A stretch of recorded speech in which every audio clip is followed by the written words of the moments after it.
Assalamualaikum warahmatullahi wabarakatuh. Perkenalkan, nama saya Nida Sentia Puspita. Saya dari Universitas Jambi, Fakultas Kedokteran dan Ilmu Kesehatan Masyarakat, Prodi Farmasi, dengan NIM F1F12009 dan dengan dosen pengampunya yaitu Ibu Eva Iriani. Di sini saya akan menjelaskan tentang tugas makalah yang berjudul Karakter Religius Mahasiswa dalam Kegiatan dan Kehidupan Sehari-hari. Pada saat ini, kehidupan mahasiswa jauh dari sifat keagamaan, mungkin dikarenakan kehidupan yang serba duniawi, sehingga membuat sebagian mahasiswa jauh dari sifat-sifat religius. Namun, di balik itu ada juga mahasiswa yang selalu menerapkan sifat religiusnya di kehidupan sehari-hari. Mereka menerapkan perilaku yang sangat agamis, contohnya seperti mendirikan organisasi yang di dalamnya bisa bersama-sama mendalami ilmu agama. Adapun rumusan masalah dalam makalah saya kali ini, yaitu jelaskan apa yang dimaksud dengan karakter religius. Yang kedua, apa saja ciri-ciri karakter baik dan buruk itu. Yang ketiga, bagaimana kita agar menjadi insan yang berkarakter. Dan yang keempat, bagaimana karakter religius dan Qur'ani.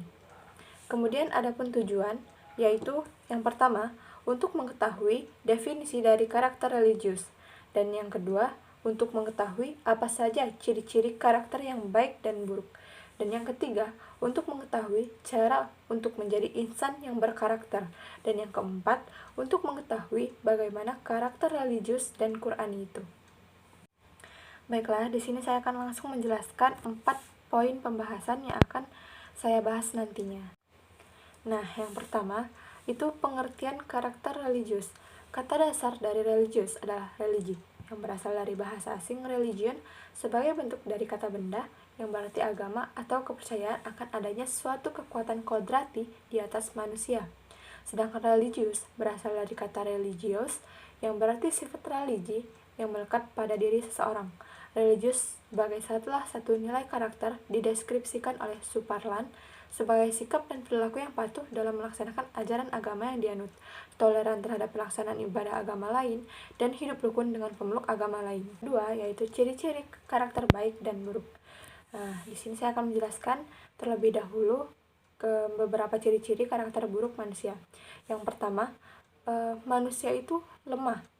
Allah hendak memberikan keringanan kepadamu dan manusia dijadikan bersifat lemah. Itu terdapat pada Quran Surah An-Nisa ayat 28. Yang kedua, manusia itu gampang terperdaya. Terdapat pada Quran Surah Al-Infitar ayat 6 yang berbunyi, hai manusia, apakah yang telah memperdayakan kamu berbuat durhaka terhadap Tuhanmu yang maha pemurah. Dan yang ketiga, manusia itu lalai, bermegah-megahan telah melalaikan kamu. Itu terdapat pada Quran Surah At-Takasur ayat 1. Kemudian yang keempat, manusia itu penakut, dan sungguh akan kami berikan cobaan kepadamu dengan sedikit ketakutan, kelaparan, kekurangan harta jiwa. Kemudian yang kelima, manusia itu bersedih hati. Sesungguhnya orang-orang mukmin, orang-orang Yahudi, orang-orang Nasrani, dan orang-orang Sabi'in, siapa saja di antara mereka yang benar-benar beriman kepada Allah, hari kemudian, dan beramal saleh, mereka akan menerima pahala dari Tuhan mereka. Tidak ada kekhawatiran kepada mereka, dan tidak pula mereka bersedih hati. Itu terdapat pada Quran Surah Al-Baqarah ayat 62. Kemudian yang keenam, manusia itu tergesa-gesa, dan manusia mendoa untuk kejahatan sebagaimana ia mendoa untuk kebaikan, dan adalah manusia bersifat tergesa-gesa. Quran Surah Al-Isra ayat 11. Kemudian yang ketujuh, manusia itu suka membantah.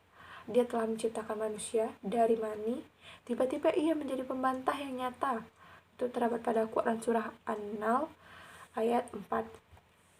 Kemudian yang ke-8 itu ada manusia itu suka berlebih-lebihan, dan apabila manusia ditimpa bahaya, dia berdoa kepada kami dalam keadaan berbaring, duduk atau berdiri. Tapi setelah kami hilangkan bahaya itu daripadanya, dia kembali melalui jalannya yang sesat, seolah-olah dia tidak pernah berdoa kepada kami untuk menghilangkan bahaya yang telah menimpanya. Begitulah orang-orang yang melampaui batas itu memandang baik apa yang selalu mereka kerjakan. Kemudian yang ke-9 itu ada manusia itu pelupa. Dan apabila manusia itu ditimpa kemudaratan, dia memohon pertolongan kepada Tuhannya dengan kembali kepadanya. Kemudian apabila Tuhan memberikan nikmatnya kepadanya, lupalah dia akan kemudaratan yang pernah dia berdoa kepada Allah untuk menghilangkannya sebelum itu, dan dia mengadakan sekutu-kutu bagi Allah untuk menyesatkan manusia dari jalannya. Katakanlah, bersenang-senanglah dengan kekafiranmu itu sementara waktu. Sesungguhnya kamu termasuk penghuni neraka. Itu terdapat pada Quran surah Az-Zumar ayat 8. Kemudian yang terakhir, yang ke-10, manusia itu suka berkeluh kesah.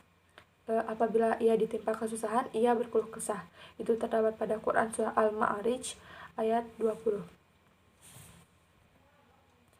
Kemudian ada beberapa ciri-ciri karakter baik manusia, yaitu sebagai berikut.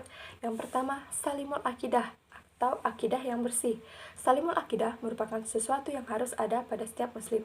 Dengan akidah yang bersih, seorang muslim akan memiliki ikatan yang kuat kepada Allah Subhanahu wa taala. Dengan ikatan yang kuat itu, dia tidak akan menyimpang dari jalan dan ketentuan-ketentuannya. Kemudian, yang kedua, ada sahihul ibadah, ibadah yang benar. Sahihul ibadah merupakan salah satu perintah Rasulullah SAW yang penting. Dalam satu hadisnya, beliau bersabda, "Sholatlah kamu sebagaimana melihat aku sholat." Dari ungkapan ini, maka dapat disimpulkan bahwa dalam melaksanakan setiap peribadatan haruslah merujuk kepada sunnah Rasulullah SAW, yang berarti tidak boleh ada unsur penambahan atau pengurangan.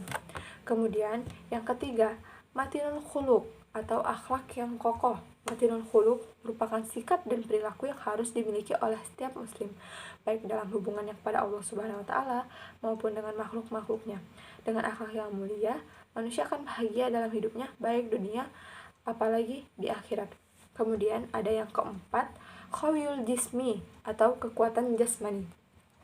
Qawiyul jismi ini merupakan salah satu sisi pribadi muslim yang harus ada. Kekuatan jasmani berarti seorang muslim memiliki daya tahan tubuh sehingga dapat melaksanakan ajaran Islam secara optimal dengan fisiknya yang kuat. Kemudian yang kelima ada mutsaqol fikri atau intelek dalam berpikir. Mutsaqol fikri ini merupakan salah satu sisi pribadi muslim yang juga penting. Karena itu salah satu sifat Rasulullah adalah fatonah atau cerdas. Al-Quran juga banyak mengungkapkan ayat-ayat yang merangsang manusia untuk berpikir. Kemudian yang keenam, mujahadatul linafsihi atau berjuang melawan hawa nafsu. Mujahadatul linafsihi ini merupakan salah satu kepribadian yang harus ada pada diri seseorang muslim karena setiap manusia memiliki kecenderungan pada baik dan buruk. Melaksanakan kecenderungan pada yang baik dan menghindari yang buruk amat menuntut adanya kesungguhan. Masuk ke topik pembahasan yang ketiga, yaitu bagaimana menjadi insan yang berkarakter. Dengan pendidikan karakter yang diterapkan secara sistematis dan berkelanjutan, seorang anak akan menjadi cerdas emosinya. Kecerdasannya emosi ini adalah bekal penting dalam mempersiapkan anak menyongsong masa depan, karena seseorang akan lebih mudah dan berhasil menghadapi segala macam tantangan kehidupannya, termasuk tantangan untuk berhasil secara akademis. Kemudian terdapat 9 pilar karakter yang berasal dari nilai-nilai luhur universal, yaitu yang pertama, karakter cinta Tuhan dengan segenap ciptaannya. Kemudian yang kedua, ada kemandirian dan tanggung jawab. Kemudian yang ketiga, ada kejujuran atau amanah. Dan yang keempat, ada hormat dan santun. Yang kelima, dermawan, suka tolong-menolong dan gotong royong atau kerjasama. Yang keenam, percaya diri dan bekerja keras. Yang ketujuh, kepemimpinan dan keadilan. Dan yang kedelapan, baik dan rendah hati. Kita masuk ke poin yang keempat, yaitu karakter religius dan Qurani. Karakter bangsa yang Qurani dilahirkan dari pendidikan yang berkarakter Qurani pula. Oleh sebab itu, negara harus memberikan ruang gerak pendidikan agama lebih luas dalam undang-undang dan kurikulum nasional. Sebab memang sudah menjadi sebuah fakta bahwa anak didik di Indonesia lebih banyak menempa pendidikan di pendidikan umum dibandingkan dengan pendidikan agama seperti pesantren atau madrasah.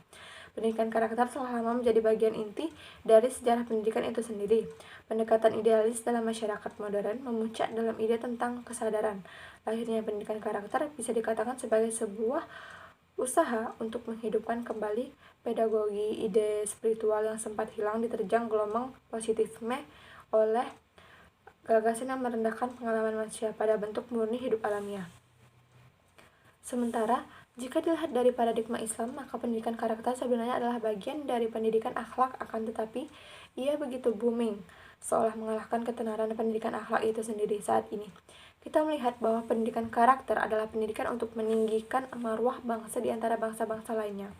Akan tetapi, marwah bangsa yang mulia adalah bangsa yang mana masyarakatnya memiliki keseimbangan kehidupan antara ruhani dan jasmani, dunia dan akhirat tanpa ada ketimpangan. Dengan adanya pendidikan, itu dapat mengubah sikap dan tata laku seseorang atau kelompok orang dalam usaha mendewasakan manusia melalui upaya pengajaran dan pelatihan, proses, dan cara perbuatan, maupun didikan. Baiklah, kesimpulan dari makalah saya kali ini, dari pendidikan karakter berbasis nilai religi ini, pada dasarnya merupakan pendidikan yang berpedoman pada pembentukan dan pengembangan mahasiswa yang sesuai dengan nilai karakter dan nilai-nilai keagamaan. Dalam hal ini, agama sangat erat kaitannya dengan karakter dan karakter berhubungan dengan akhlak manusia. Pendidikan dengan basis ini dapat dengan melalui pendidikan agama.